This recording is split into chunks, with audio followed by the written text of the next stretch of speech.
let's get back to Saturday night.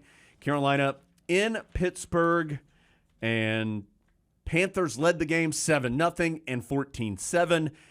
And then from that point, the Tar Heels really controlled the ball game. Carolina outscores Pittsburgh 34-10 from that point forward. No offensive touchdowns allowed. The only touchdown Pitt scored after the first two drives was now it's listed as a 100-yard. Originally it was 99-yard, but I think officially a 100-yard kickoff return.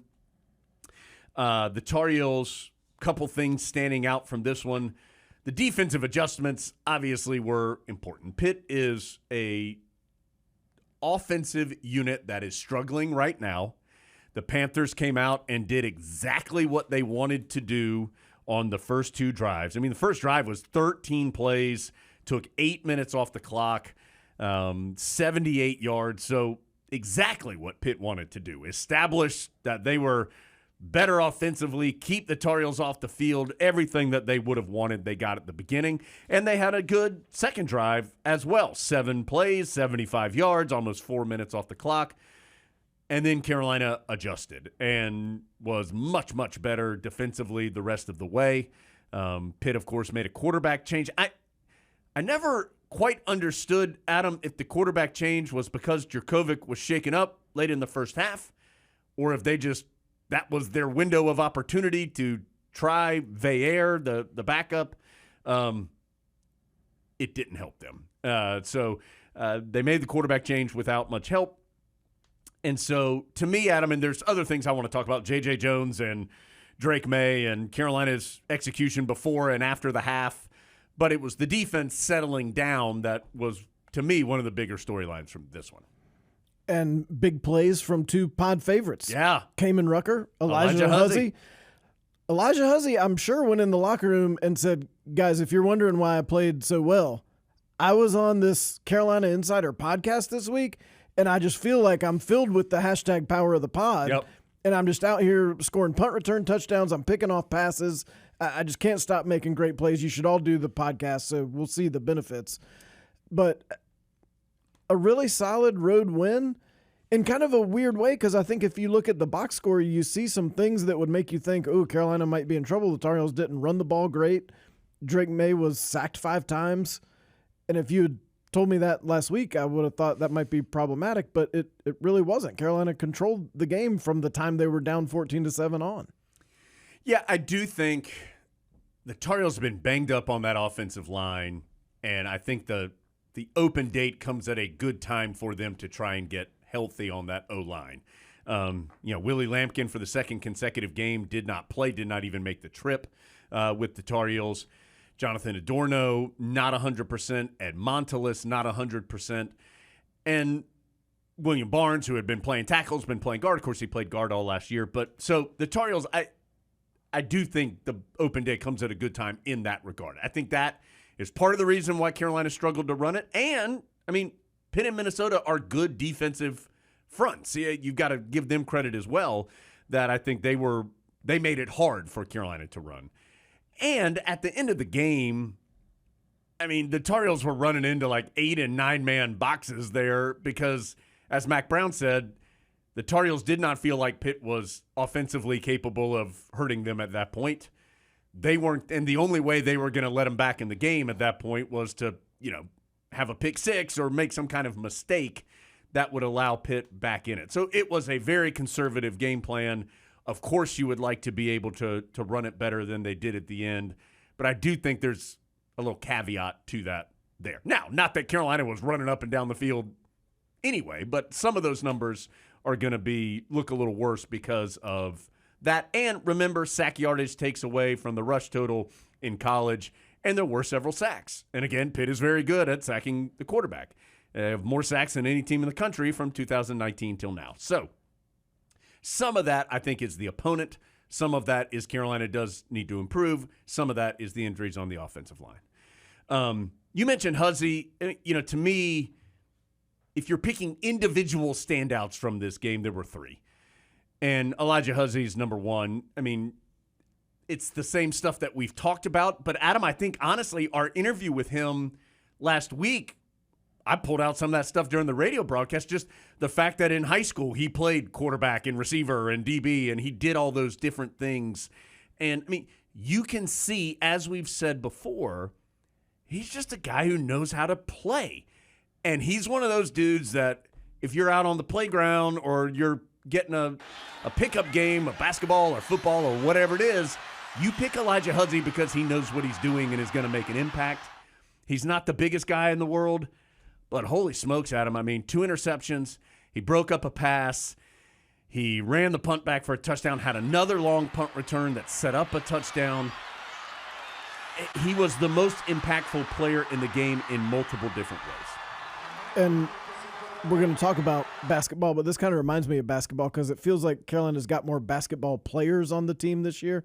And I think Elijah Hussey is a football player. Yeah. And I think that's why he had a bit of a circuitous path, because he doesn't necessarily his measurables aren't fantastic. Right.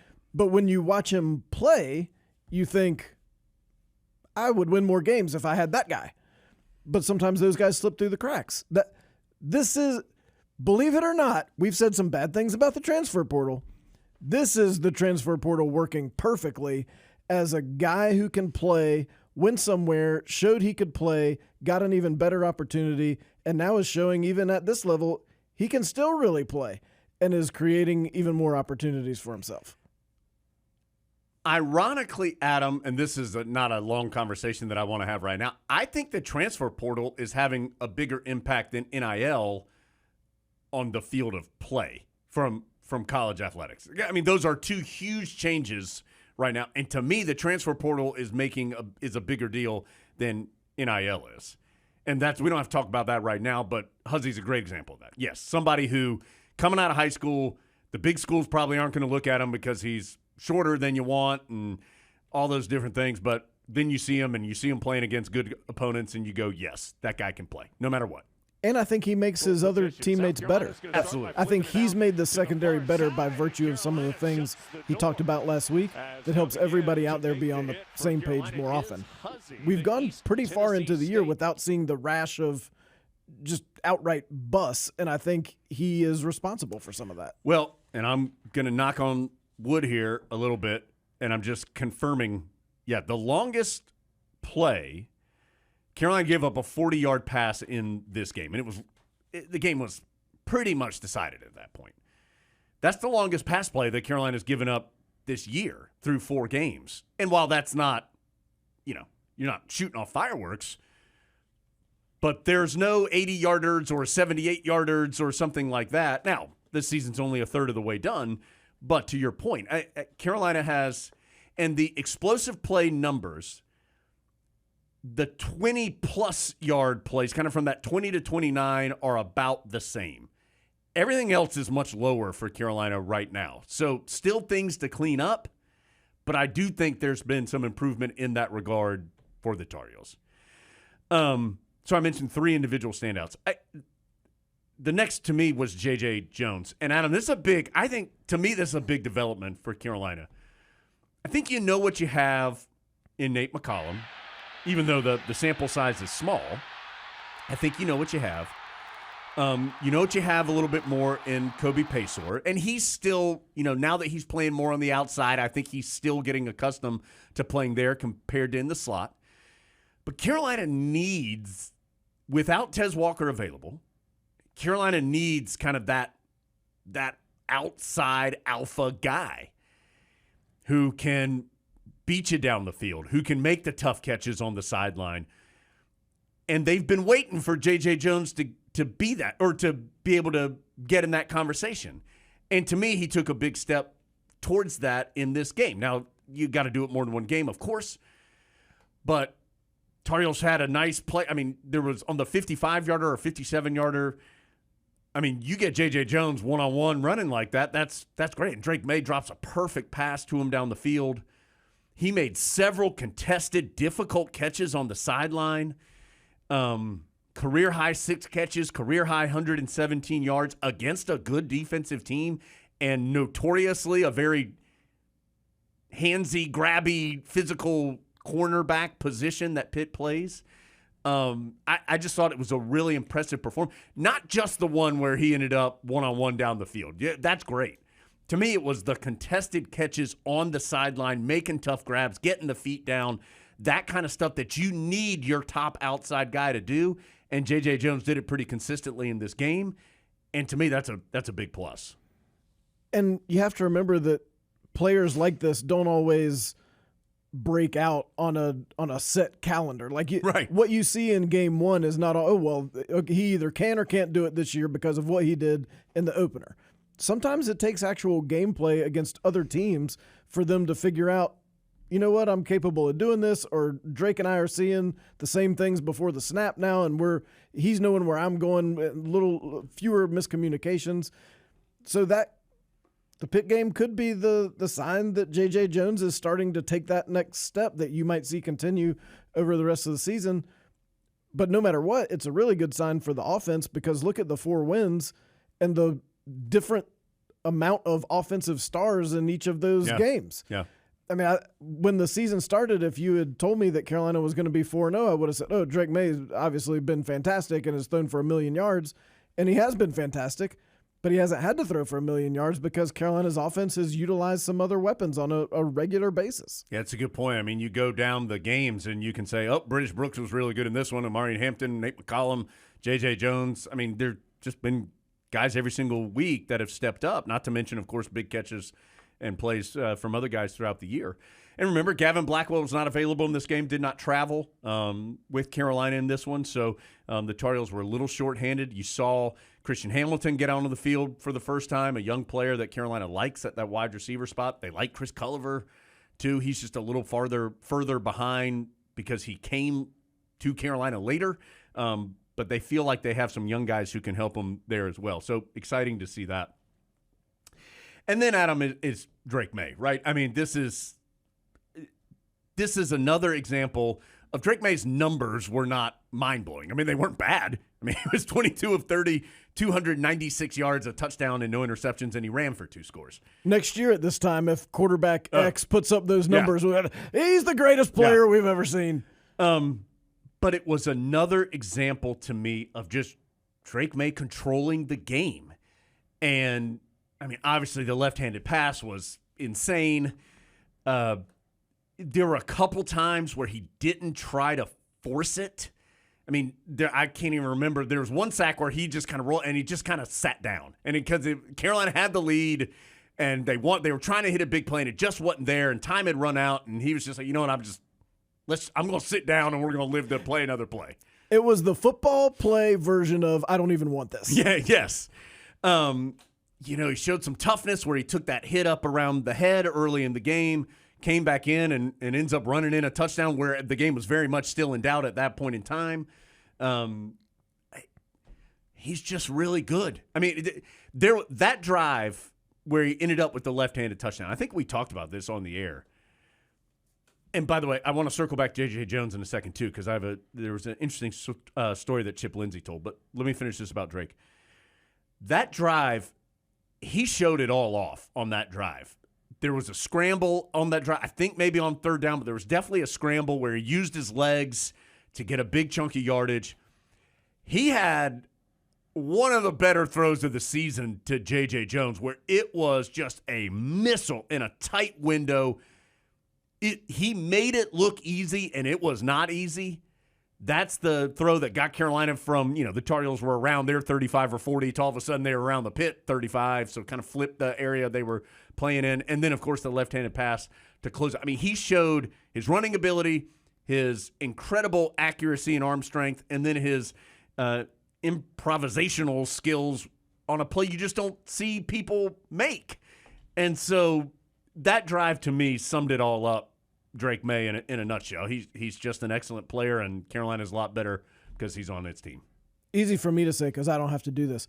I really enjoyed your call of the left-handed pass as you were all of us as you realized, okay, touchdown, that's good.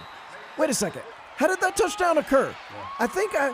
I think I saw what I saw, and then you could tell, you saw the replay. I did see what I saw. You should put that in here. It was It was an amazing play. Credit Paysour, too, for being I'm not sure it was his skill that had Pitt totally leave him. It was because Drake Maye had rolled out. But, Adam, people can't make that play. And Drake Maye can. And so, to me, that also showed a little bit. I think he maybe said this on a TV interview. Kind of like we were talking about with Elijah Hussey. Like, Drake Maye, just a guy who knows ball, Adam. And he just – the story that we've all heard plenty by now of growing up with the brothers and they'll compete in all these different things. That's a play that somebody who he's done more than just go to 7-on-7 camps and go through the motions of where to throw it. Like he's just a guy who likes to play. And that type of play, I think, shows that off. And it wasn't a desperation play. Right. That was the way that play had to be made. Like we've seen sometimes quarterbacks try to make a play like that, and they're just kind of flinging the ball into peril. That's not what this was. This was Drake Maye saw a way to score a touchdown. In order to score this touchdown, I'm going to have to throw it left-handed. This is not very orthodox. Kobe, be ready. Here it comes. Yeah. And he was. One final note as far as an individual. Kamen Rucker, again, just a wrecking ball up there. 2 sacks. He had several pressures on top of that. Pitt's offensive line had a tough night. Bo Atkinson had a great pressure that helped force the Elijah Hussey interception, the first of Elijah Hussey's interceptions. So, again, it was a game, Adam, where Carolina didn't necessarily get a ton of sacks. They had 2, I think, both by Rucker. But they were pressuring again. They were in the backfield. They were making it difficult. It was clear to me. I thought that Veyer was very uncomfortable in the second half. And that defensive front again, after those first 2 drives, that front settled down and I thought made an impact. It was impressive the way they turned things around because they did kind of get pushed around on those first 2 drives.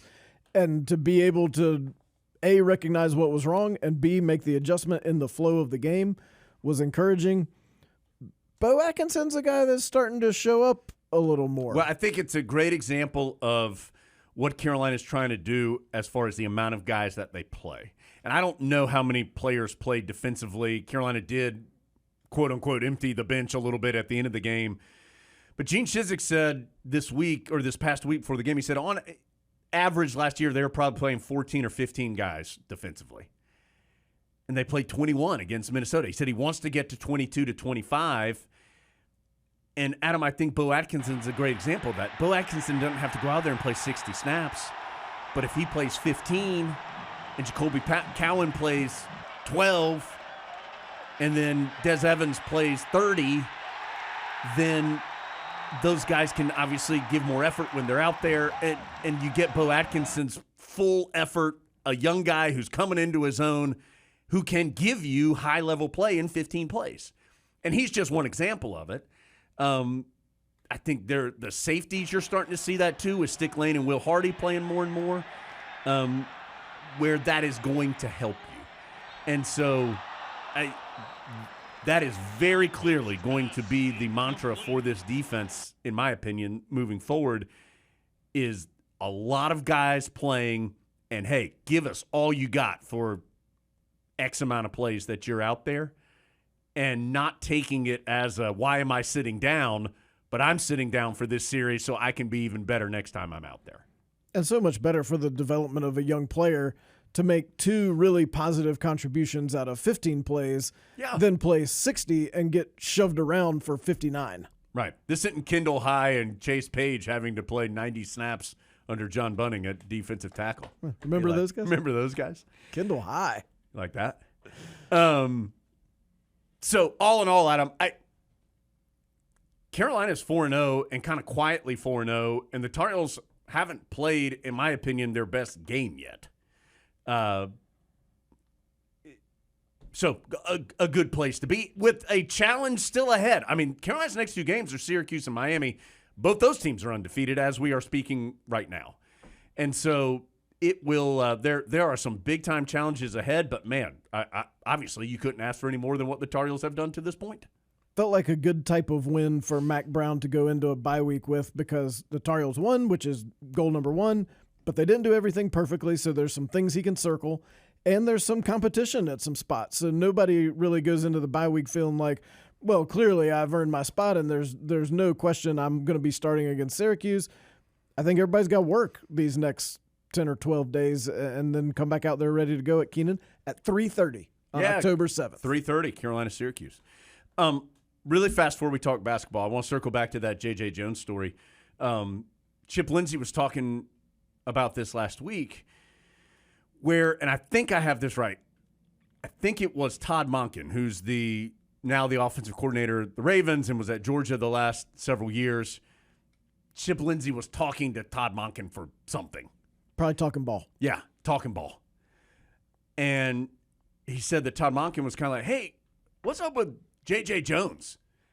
And Chip Lindsey at the time, he said, well, I know you're talking about. He said, I don't really know because J.J. had offseason surgery last year, so Lindsey hadn't really worked with him in the spring. And so he was like, I don't really know what we have. And Tom Monken's like, that guy, I remember, I really liked him coming out of high school. I think he's got some really good pieces. I think he can be a good player.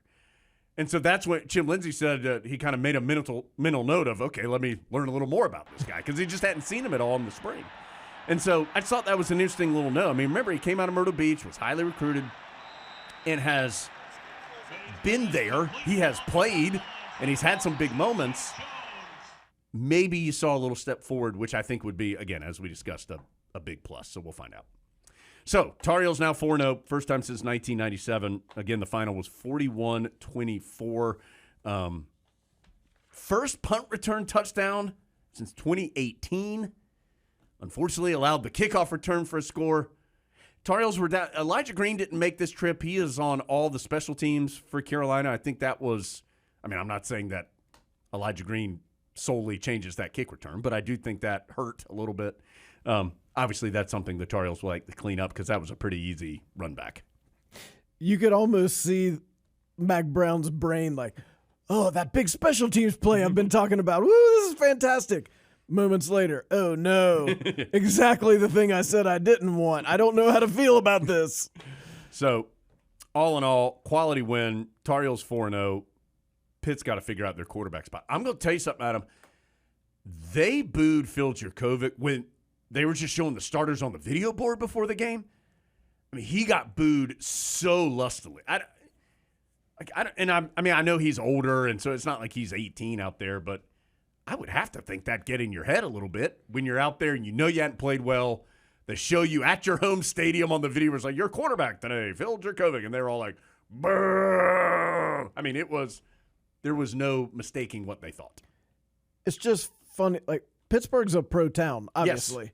And they're going to treat players as pro players. But remember when everybody freaked out because like 3 people booed TJ Yates one time because he threw an interception? This is actively booing the starting quarterback on the video board before the game begins. Yeah, it was rough. And it's just a different environment. That Pittsburgh is a different environment.